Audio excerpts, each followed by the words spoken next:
میں بھی بہت عجیب ہوں، اتنا عجیب ہوں کہ بس۔ میں بھی بہت عجیب ہوں، اتنا عجیب ہوں کہ بس۔ خود کو تباہ کر لیا اور اس کا ملال بھی نہیں۔ یہ ہیں ناظرین آج کے ہمارے عظیم شاعر جون ایلیا، جو اپنے اسلوب سے، اپنے لب و لہجے سے ہی پہچانے جاتے ہیں۔ ان کا شعر سنتے ہی انسان کو پتہ لگ جاتا ہے کہ یہ جون ایلیا ہی لکھ سکتے ہیں یہ شعر، اور وہ جون ایلیا کا ہی شعر ہے۔ سگنیچر، ایوری ورس از سگنیچر، اور اتنی شدید چھاپ ہے اور اتنا اچھوتا لہجہ ہے۔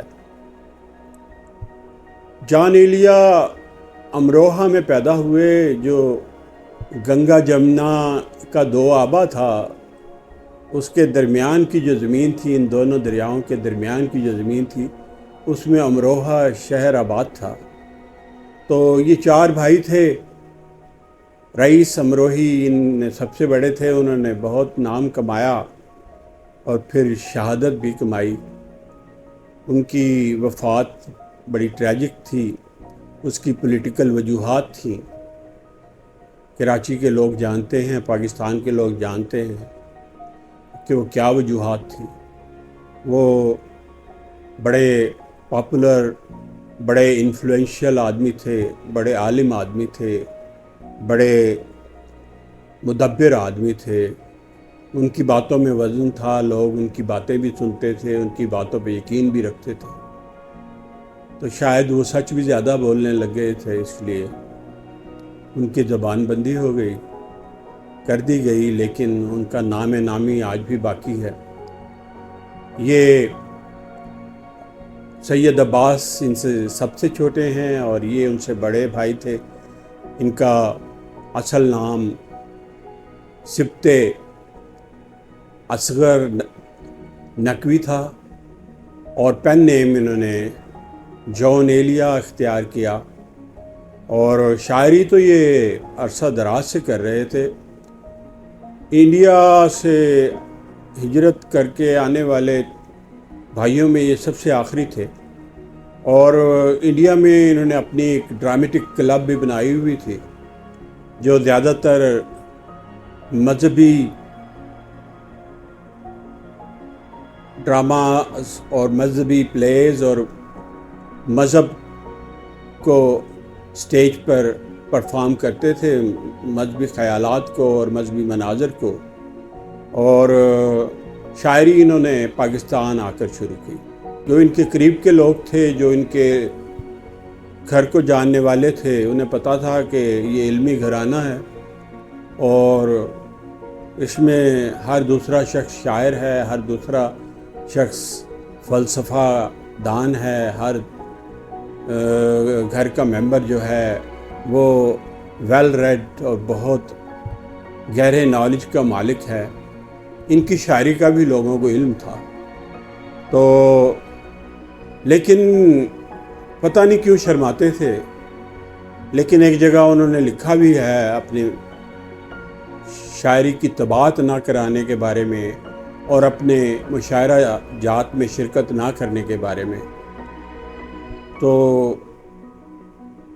کہتے ہیں کہ ان کے والد گرامی، ان کے بابا، وہ سنسکرت، انگریزی، فارسی، عربی، اردو تمام زبانوں میں ماہر تھے، اور بہت لکھا انہوں نے، بہت متنوع موضوعات پر انہوں نے بہت ساری تحریریں کی، لیکن وہ بھی ان کی طرح اپنی اشاعت اور اپنی شہرت سے شاید شرماتے تھے۔ لیکن یہ کہتے ہیں کہ ایک دن، ابھی یہ ینگ ہی تھے، تو وہ اپنے کمرے میں ساتھ لے گئے جون ایلیا کو، اور انہوں نے کہا کہ تم میرے مرنے کے بعد جو میں نے لکھا ہے یہ چھپوا دینا، تم وعدہ کرو۔ تو جون ایلیا لکھتے ہیں کہ میں نے وعدہ کیا، لیکن اس وعدے کو نبھا نہیں سکا۔ اور یہی شاید شدید قلق تھا ان کے اندر کہ وہ اپنی شاعری کو بھی نہ چھپوا سکے. ان کا دل ہی نہیں کیا کہ اپنی شاعری کو بھی چھپوانے میں.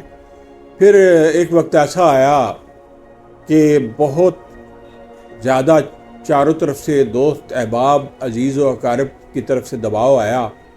تو ان کے عزیز دبئی میں ہوا کرتے تھے، تو وہاں ایک مشاعرے میں ان کو بڑا اصرار کر کے بلا لیا گیا. وہاں پہلی دفعہ شریک ہوئے یہ مشاعرے میں، اور ایک طرح سے ان کا پبلک میں تعارف ہوا. خواص میں تو پہلے ہی تعارف تھا ان کی شاعری کا. تو پھر لے دے کے 1988 میں ان کا پہلا شعری مجموعہ شاید کے نام سے چھپا. یہ ان کی عمر اس وقت 56 ایئرز تھی. تو زندگی کے 56 سال گزارنے کے بعد ان کی شاعری چھپی. یہ خود کہتے ہیں کہ میری شاعری 30-29 سال لیٹ ہو گئی. اور خود اپنے بارے میں، اپنے دیباچے میں اور بہت سی جگہوں پہ اپنے بارے میں اظہار خیال کرتے ہوئے اپنی آپ کو جس طرح ایک ملامتی طبقہ ہوتا ہے صوفیوں میں، صوفی حضرات میں ایک ملامتی طبقہ ہوتا ہے جو اپنی نفی کرتا ہے، اسی طرح تمام عمر ان کی نفی میں گزری. خود کہتے ہیں کہ میں نہائلسٹ ہوں. خود کہتے ہیں کہ اگر میں سیاست میں ہوتا تو انارکسٹ ہوتا. اور اپنے پہلے مجموعہ کلام کے چھپنے پر انہوں نے اشاعت کے لیے ایک پیرا لکھا. اس میں کہا کہ یہ میرے نہ ہونے کا ایک اعتراف ہے، یہ میرا کنفیشن ہے. یہ پہلا مجموعہ، میں کچھ بھی نہیں ہوں. یہاں سے وہ آغاز کرتے تھے اپنی ذات کا. اور اپنے دیباچے کے آخر میں لکھتے ہیں کہ میں آیا، اب اجازت چاہتا ہوں. میں نے جو کچھ کہا لکھا وہ چھوڑ کر جاتا ہوں، اور جو نہ کہہ سکا وہ آپ کے لیے چھوڑ کر جاتا ہوں. پتہ نہیں وہ کون لکھے گا، وہ کوئی منوہر لکھے گا، وہ کوئی رحمان لکھے گا، وہ کوئی کسی اور مذہب کا پیروکار لکھے گا. جو میں لکھ نہیں سکا اس کی خواہش ہے وہ لکھا جائے. تو ناظرین، بڑی عجیب اور مطلب قسم کی شخصیت کے مالک تھے. بڑے ٹکلش تھے، بڑے ولیٹائل تھے، اور اپنے والد سے محبت اور ہیٹ اینڈ لو بانڈ ان کا تھا. خود کہتے ہیں کہ مجھے رنج یہ ہے کہ میرے باپ نے مجھے سکھایا کہ علم ہی سب سے بڑی دولت ہے، علم کے سوا کچھ نہیں. کہتے ہوئے ہیں کہ ان کے اسی سبق نے مجھے زندگی میں ناکام کر دیا. میں زندگی میں ناکام ہوں، ناکام رہا اور ناکام ہی جا رہا ہوں. تو دوسرا مجموعہ کلام ان کا یعنی کے نام سے چھپا. وہ 2003 میں چھپا، جبکہ ان کی وفات 2002 میں ہوئی. ان کی وفات کے 1 سال بعد چھپا. اور ان کے عزیز ان کی کتاب میں اپنے خیالات کا اظہار کرتے ہوئے لکھتے ہیں کہ مجھے انہوں نے کہا کہ شاید جتنے مواد کے میرے 14 مجموعے چھاپے جا سکتے ہیں، میں اتنا کچھ چھوڑ کر جا رہا ہوں، لیکن وہ جو ان پبلشڈ مٹیریل ہے وہ ابھی تک منظر عام پر نہیں آیا، اور پتہ نہیں کب آئے گا یا نہیں آئے گا. یہ المیہ ہے اس ملک کا کہ ہم مرنے کے بعد بھی بڑے لوگوں کی تکریم بے ایمانی سے کرتے ہیں. اگر کسی کے پاس وہ مجموعہ کلام ہے، کسی کو وہ امانت سونپ گئے ہیں، تو اس کو بڑی عزت و احترام سے اس کی پبلشنگ کرانی چاہیے تاکہ وہ لوگوں تک پہنچے. اور امروہہ خاندان کراچی میں کافی اثر و رسوخ اور انفلوئنس اور عزت رکھنے والا خاندان تھا۔ اپنے ایک شعر میں لکھتے ہیں کہ محبت کی تو سیاست کا چلن چھوڑ دیا، کی محبت تو سیاست کا چلن چھوڑ دیا، ہم اگر عشق نہ کرتے تو حکومت کرتے۔ اور کڑوی کسیلی شاعری بھی کرتے رہے، عشق و محبت میں بھی لاجواب تھے، اپنے خیالات کا اظہار کرنے میں۔ ان کے چند اشعار آپ کی خدمت میں پیش کرتا ہوں۔ عشق کا نام خرد ہے نہ جنوں ہے، یوں ہے، عشق ایک کرشمہ ہے، فسوں ہے، یوں ہے۔ ناصحا کیا تجھ کو پتا کہ محبت کیا ہے، روز آ جاتا ہے بتلاتا ہے، یوں ہے یوں ہے۔ اور جب یہ مشاعروں میں آئے، جب ان کی شاعری پبلش ہوئی تو یہ زبان زدام تھے، اور 1988 سے لے کر سن 2002 تک بمشکل 14 سال بنتے ہیں، انہوں نے جو عزت کمائی، جو شہرت کمائی، جو پذیرائی ملی، بہت سیلیبریٹڈ شاعر تھے، انڈیا میں بہت پاپولر تھے، پاکستان میں بہت پاپولر تھے۔ اب ان کے نام سے، ان کے اسلوب سے لوگ انسپائر ہو کر شاعری کرتے ہیں۔ بہت سے لوگوں میں جان ایلیا اب بھی بولتا ہے، ان کے شعروں میں بولتا ہے، ان کے شعروں میں جھلکتا ہے، ان کے الفاظ میں، ان کے انداز میں، ان کے اطوار میں۔ خود ایک جگہ فرماتے ہیں کہ وہ جو ڈرامیٹک سوسائٹی اور ڈرامیٹک کلب جو میں نے چلایا، جس میں مین لیڈ کریکٹرز بھی میں ہی کرتا تھا، اور جو پارٹیشنز پہلے میرا اداکاری کا شوق تھا، جو ڈائلاگ ڈیلیوری کا انداز تھا، وہ میرے شعروں میں ہمیشہ مکالمے کی طرح جھلکتا رہا، مکالموں کی ادائیگی کی طرح جھلکتا رہا، اور اس کی چھاپ میرے شعروں میں ہے۔ اس سے کئی جگہ پر زیادتی بھی ہوئی میری شاعری سے۔ تو اسی مکالمے کے انداز کے چند اشعار اور آپ کی نظر ہیں۔ ایک ہی مژدہ صبح لاتی ہے، ایک ہی مژدہ صبح لاتی ہے، دھوپ آنگن میں پھیل جاتی ہے، فرش پر کاغذ اڑتے پھرتے ہیں، میز پر گرد جمتی جاتی ہے۔ اس سراپائے وفا کی فرقت میں خواہش غیر کیوں ستاتی ہے، کیا ستم ہے اب تیری صورت غور کرنے پہ یاد آتی ہے۔ کون اس کی دیکھ بھال کرے، کون اس گھر کی دیکھ بھال کرے، روز ایک چیز ٹوٹ جاتی ہے۔ اداسی بھی ہے، برجستگی بھی ہے، اور جس طرح کہ انہوں نے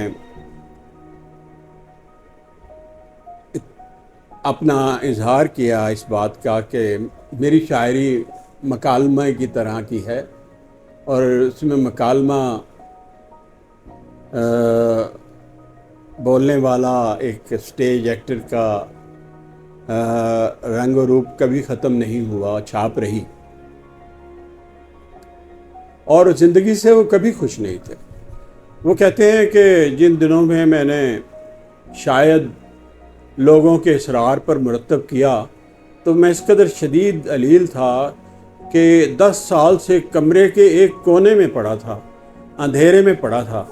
میرے دوست احباب، میرے ہمدرد، انہوں نے بڑی ہمت کر کے، شب و روز مجھے قائل کر کے، مجھے آمادہ کر کے، مجھ میں جوت جگا کے مجھے اس کمرے سے نکالا، اور 2 سطریں لکھتا تھا تو قلم کانپ جاتا تھا۔ اور اس حالت میں میں نے شاید پہلا مجموعہ کرام اپنا مرتب کیا، شاید کے نام سے جو چھپا، پھر روز و شب میں لوگوں کے ہجوم میں تھوڑی سی زندگی نے تڑپ پکڑی میرے جسم کے اندر، تو دوسرا مجموعہ کلام بھی مرتب ہو گیا، لیکن وہ اس کی تباعت اپنی زندگی میں دیکھ نہ سکے۔ وہ ان کی وفات کے 1 سال بعد شائع ہوا، اور زندگی کے بارے میں ان کی اداسی کا یہ عالم تھا کہ ایک شعر میں، بلکہ جو لیکن ہے ان کا دوسرا مجموعہ کلام، لیکن کہہ رہا ہوں، یعنی ان کا دوسرا مجموعہ کلام جو 2003 میں چھپا، اس کا پہلا شعر اس کے پہلے صفحے پہ لکھا، جو گزاری نہ جا سکی ہم سے، ہم نے وہ زندگی گزاری ہے۔ جو گزاری نہ جا سکی ہم سے، ہم نے وہ زندگی گزاری ہے۔ اور ناظرین، جب تک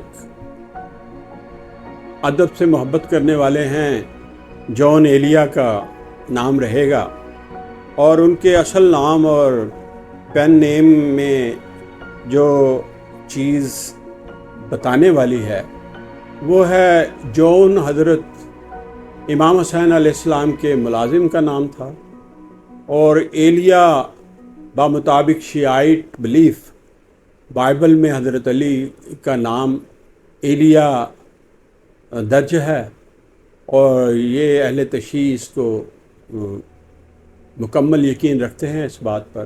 تو اپنا پین نیم انہوں نے اپنی مذہبی عقیدت کے مطابق رکھا، اور جان ایلیا کے نام سے لکھا۔ سبط اصغر نقوی کا نام انہوں نے اپنی تحریروں کے لیے، اپنی شاعری کے لیے اڈاپٹ نہیں کیا، اور وہ اپنے پین نیم سے ہی مشہور ہوئے۔ ان کی اولاد میں ایک انہوں نے بیٹا چھوڑا ہے، زرکون ایلیا، اور ایک دختر چھوڑی ہیں، دونوں حیات ہیں۔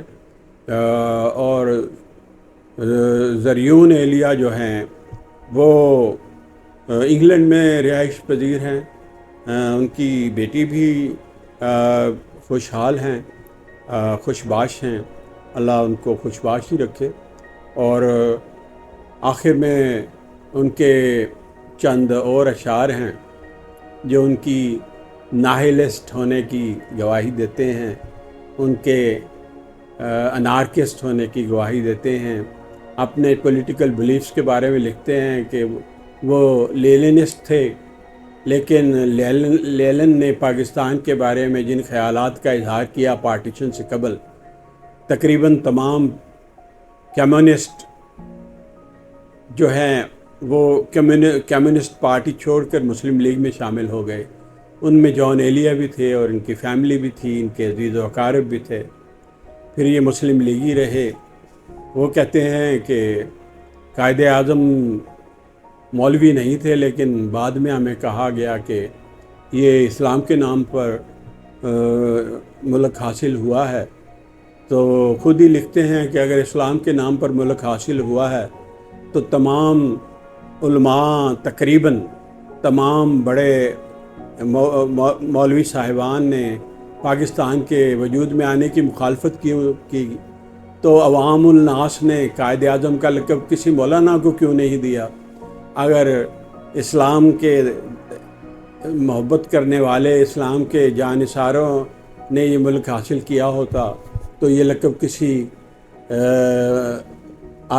اسلامی اسکالر کو ملتا جو قائد اعظم کو ملا۔ خیر، بات دور چلی گئی۔ میں ان کے انہائلسٹ ہونے اور ان کے انارکسٹ ہونے کا جو یہ اظہار اپنے چند اشعار میں انہوں نے کیا ہے وہ میں پڑھتا ہوں۔ 2 شعر ہیں۔ میں اور پاس وضع خرد کیا ہوا مجھے، میں اور پاس وضع خرد کیا ہوا مجھے، میری تو آن ہی میرے دیوانہ پن میں تھی۔ انکار ہے تو قیمت انکار بھی ہو، یزداں سے پوچھنا یہ ادا اہرمن میں تھی۔ ناظرین، آج کا ذکر تھا، آج کی محبت جان ایلیا کے لیے تھی، اور اس تھوڑے سے وقت میں ہو سکتا ہے ان کا بڑا پن جسٹیفائی کرنے میں شاید کچھ نہ کچھ کامیابی ہوئی ہو، نہ بھی ہوئی ہو تو وہ بہت بڑے شاعر تھے، ان کا ذکر ہی، بڑے لوگوں کا ذکر ہی، اردو ادب کی خدمت کرنے والوں کا ذکر ہی کافی ہے۔ ناظرین، خدا حافظ۔